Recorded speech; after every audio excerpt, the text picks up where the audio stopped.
P2, 3.4. My name is Emilio. Everybody knows me at the senior center. Abuela and I go there twice a week. We make people happy by reading aloud to them. One rainy day, everyone was very bored when we arrived. The walls in the large meeting room were bare and plain looking. Abuela, I whispered, tugging at her sleeve, I think I know a way to make everyone more cheerful. Abuela smiled at me. She knows what a good thinker I am. She calls me her smart nieto. Attention, she announced. My smart nieto has an idea. Everyone turned to look at me. I felt nervous, but I talked anyway. These walls need some pictures, I said. Everyone agreed. Then Mrs. Luong, the oldest lady at the center, spoke up. Yes, we need big ones so we can see them. That gave me another really good idea.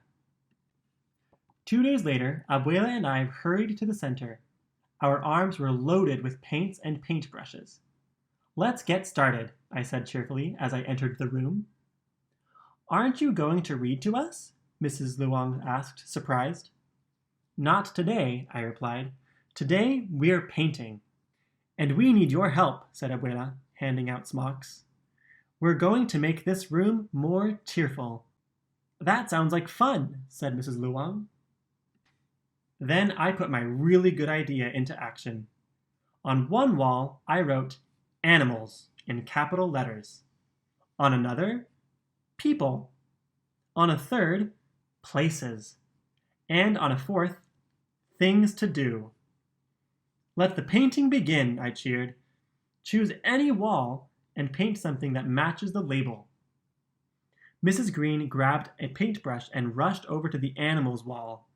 I'll paint my dog, Scruffles, she said. He's my sweetie. Mr. Epstein joined her. I'm going to paint my cat, Queenie, with a crown on her head. Mr. Chang started a picture of his 3 daughters on the people wall. Mrs. Fox surprised everyone with a life-size portrait of herself. It's me, she said proudly. On the places wall, Mr. Andrews created a whole subway station. He even painted the token booth. Abuela and I painted too, on the things to do wall. We painted a picture of the 2 of us reading aloud. When the walls were filled with colorful pictures, we threw a party. The director of the center hung up a special plaque. Abuela and I still read at the center, only now, it's not just the stories we're reading that make people happy. The beautiful walls make everyone happy too.